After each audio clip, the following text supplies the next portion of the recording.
Yvette arrives at the tea party, and Eris thanks her for willingly accepting the invitation. Yvette wonders what happened for Eris to invite her, and is excited to see how long she will last. Yvette takes a seat and asks Eris Maid to pour her some tea, thinking she is of low rank. By the way, if you haven't watched the previous episodes yet, please be sure to catch up on those first. Also, don't forget to like and subscribe. However, Siana pours the tea flawlessly, so Yvette decides to take another stance. She questions Siana about why she's staring at her and asks if she's holding a grudge against her for what happened last time. She orders a whip to teach her a lesson, but Eris yells at her to stop, warning that she will not forgive her if she lays a hand on Siana again this time. Yvette asks if she really thinks having Queen Dowager's trust and favor will allow her to talk back like this. She says she knows everything since one cannot keep secrets within the walls of the Imperial Palace. She then asks Eris if she can really rely on the Empress Dowager just because she is the Emperor's biological mother. She calls her pitiful,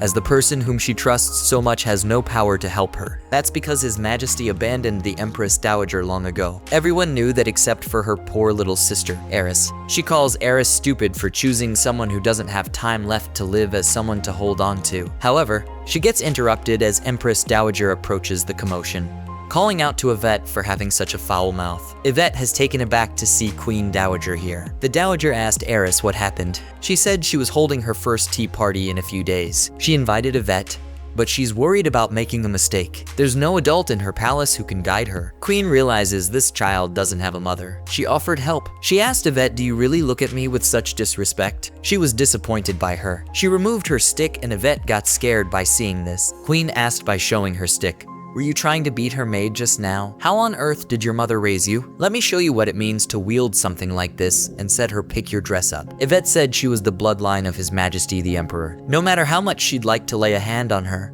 she needed permission from His Majesty the Emperor. Queen said, "How dare you threaten me by mentioning my son? Go and call him here? Let's see how he reacts to this. Do you really think he'll tolerate your reckless behavior, even if it goes against me?" I said to pick your dress up now. After she picked up, she beat on her leg. She shouted and said, "You crazy old hag, my mother won't just let this be." At that time, her mother came and asked what on earth was happening here. Then she bowed down and said, "I'm so grateful that you're personally teaching a child who is still lacking." She said to Yvette that she should hurry up and say thank you to Queen. She couldn't believe this could happen to her. Forcefully, she said thank you. She thought this was all because of that maid. Eris and Siana came back. Eris lay down on the bed and felt so refreshed after that. She didn't know that old lady would be so helpful after she put her through so much trouble. Siana said she was glad they asked for her help. Siana asked, "Are you really okay with this?" Eris said she has always had this question in mind. Why did she let her mother die that day, even though she was asked for help in a situation where no one tried to help her? Why didn't she send for a doctor? She did nothing. She needs the Empress Dowager.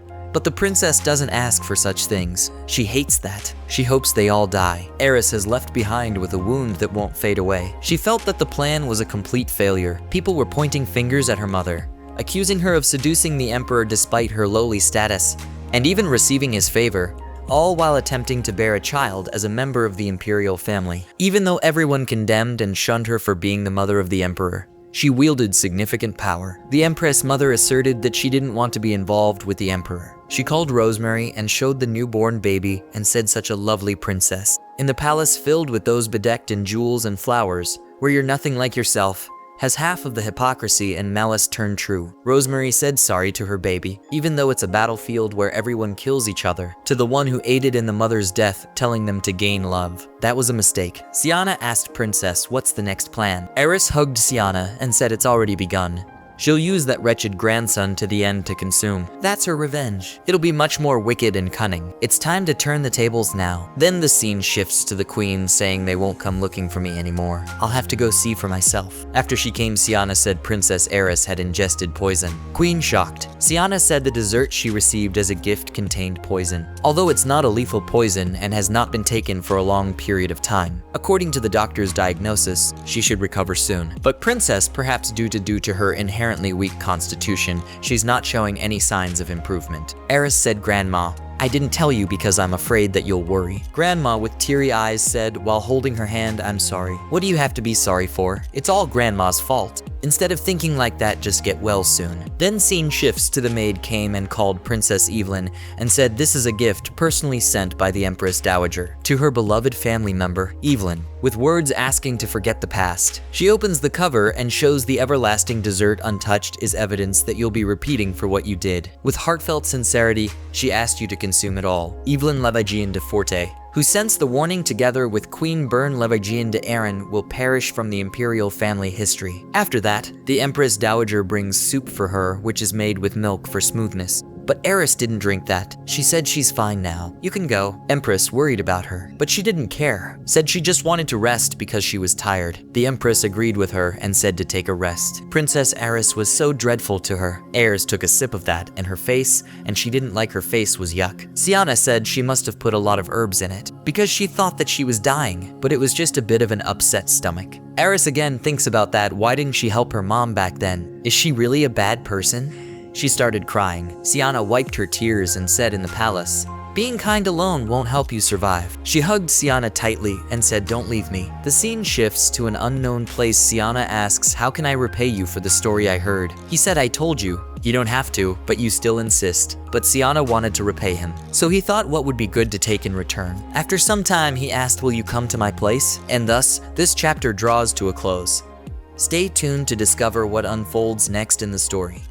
In the meantime, why not explore my other videos? Don't forget to hit the like button and subscribe to my channel for more captivating stories. Your support means the world to me.